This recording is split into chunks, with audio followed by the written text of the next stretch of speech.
Bob is an ordinary man at first glance, living in a small northern town and working at a lumber mill. His ex-family, his wife Darlene and daughter Eva, live far from him. Their relationship is strained. The girl has reached a troublesome age, behaving oddly and completely ignoring her mother. One ordinary day, Bob returns home and receives a call from Darlene, who complains about their daughter and asks him to influence her. However, Bob asks to be forgotten and ends the call abruptly. Yet, he is deeply upset by Eva's behavior, and to relieve some tension, heads to a bar where he soon notices a dealer.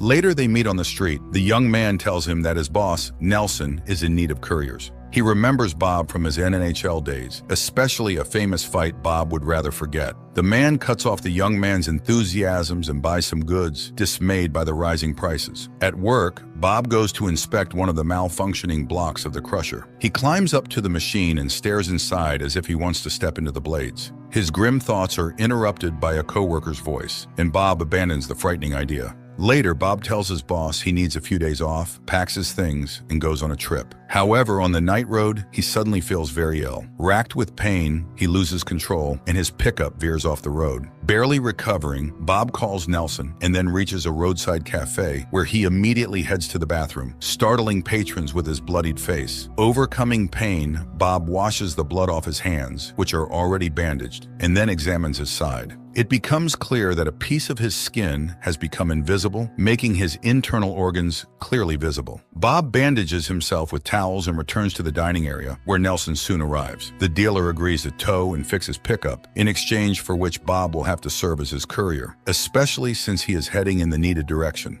Nelson admires his hockey talent and confesses he still watches his old games. He tries to offer support, but Bob cuts off his attempts to befriend him and reluctantly agrees to become a courier. Nelson brings Bob home, then heads to a dump frequented by bears. This time, he shoots one of the animals and guts it on the spot. In the morning, Nelson delivers to Bob a container with the animal's organs, which are to be sold on the black market. The pickup is already repaired, and Bob sets off. He reaches his ex-wife's house late in the evening. Darlene lets Bob inside and informs him that Eva is staying over at a friend's. In the morning, Bob prepares to meet Nelson's contact, who runs a repair shop in town. At that moment, Eva appears. She is happy to see her father, but feels hurt when he refuses to take her with him.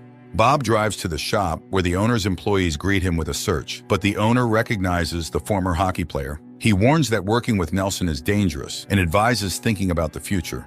Nevertheless, he hands over the package for the dealer, and noticing Bob's unwell appearance, he gives him a Chinese remedy he gets from a local store. Later, Bob returns home. Eva also notices that her father is feeling unwell, but he brushes it off as Rib's injured at work. Suddenly, the girl asks about the diagnosis of her grandfather, Bob's father, who had died long ago. The man explains that his father voluntarily left this life because he had some issues with his head. After the conversation, Eva runs off to her friends, but on the way she stops by a Chinese pharmacy. The seller is very welcoming and even suggests visiting a doctor who is available right there in the next room. Even when the girl refuses to buy anything, the seller gifts Eva herbal tea to improve her skin.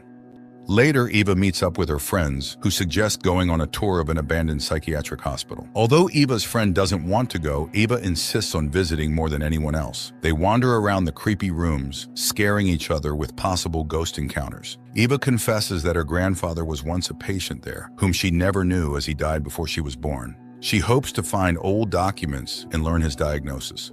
The group descends into the basement, where they are frightened by a figure in a white sheet, but on a closer look, it turns out to be just a pile of rags. However, Eva's friend in terror grabs her hand, tugs at her sleeve, and sees a transparent hand. The girl gets even more frightened and runs away from Eva. Meanwhile, her parents recall their years together and Eva's childhood pranks, like when she went to school on her own at the age of 6. In the morning, Darlene discovers that Eva didn't spend the night at home. She, her friend, and Bob begin to search for the girl, but she's neither at the hospital nor the police station. Darlene goes to the station to file a report, and Bob starts investigating his daughter's belongings. He finds her phone and reads a chat with friends about the planned excursion. The couple goes to Eva's friend's house, but her father says their daughter isn't there. Later, Bob calls Nelson and reports that the delivery will be delayed. The dealer is very displeased. After this, Bob finds Eva's friends. They act provocatively, and the man loses control. After a scuffle, a boy admits they were at the psychiatric hospital. Bob realizes she was looking for her grandfather's data. At the same time, Eva regains consciousness in an iron cage. Meanwhile, her parents drive to the psychiatric hospital and enter the still functioning part. The security tries to stop them from entering, but Bob gets into a fight and collapses from severe pain. The chief physician comes out, who remembers both his father and Bob well. She asks Darlin to leave her husband in the clinic as he is not well. Bob remembers himself as a little boy in the same corridor. Later, he argues with the doctor, who calls what happened to his father a tragic accident, as he saw it all himself. The woman confesses that his father wanted to die to hide his illness from others. He was very afraid for his family. Bob immediately remembers how his father asked not to show him to his son. The doctor reminds that she couldn't stop the disease, but she protected the man. She shows the room of his father from where he watched his son's life and offers Bob to stay in the clinic. She will study his illness and provide all necessary care, but Bob categorically refuses as Ava needs him. Nevertheless, they lock him up. However, at night, he wakes up to the sound of an opening door and sees that the way is clear and a bunch of keys to the clinic doors is on the bedside table. Bob dresses and leaves. He arrives home, but Darlin isn't there. Only her friend is going crazy with worry for the missing ones. Then Nelson calls again and starts threatening Bob, listing his family members, which drives the man over the edge. Hearing his swearing, Darlin's friend tells him that girls have been disappearing in the town for a long time and demands that something be done. He goes to her friend's house again, and this time he manages to meet her. The girl confesses that she now knows her friend's secret. She is the same as him. She hands over Eva's backpack that was left with her. Bob examines it and finds a package with Chinese tea in the same packaging that he himself received from the owner of the workshop for Nelson. He goes to the man and asks questions about the missing girls. The man is offended. Despite his illegal activities, he is a father and grandfather and would not kidnap people. He tells about the Chinese pharmacy. Meanwhile, unknown people examine Eva, probing her wounds, causing the girl to cry.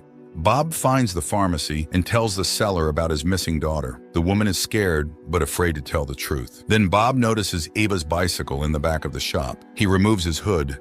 The woman is horrified, seeing his disappearing flesh, and she realizes that the girl is just like him. She tries to protect the doctor, glancing towards his office. Realizing this, Bob rushes in that direction, stripping off his clothes along the way. He descends into the basement, finds the doctor and his assistant, and starts beating them, demanding his daughter back. Then he hears Eva's voice calling him from a cage. Seeing what her father looks like, Eva is scared, but Bob calms her down and opens the cage, but the doctor manages to wound him. Bob leaves with his daughter. As a parting gift, the seller gives him tea that will help Eva and advises them to run.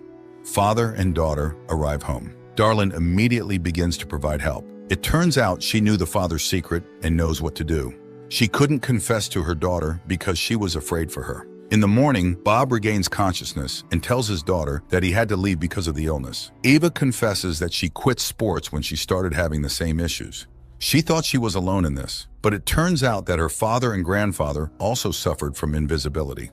Later, Bob prepares to leave, although Eva doesn't want him to go. But the man confesses that his strength is leaving him, and soon everyone might find out his secret. He says goodbye to Darlin as Eva appears at the doorway with bags, intending to drive her father home herself. Through tears, the mother agrees to let her go. Father and daughter set off. Along the way, Eva starts asking questions. Bob admits that after what he experienced in childhood, he couldn't burden his family, so he left. The daughter promises to make up for everything they missed in their relationship.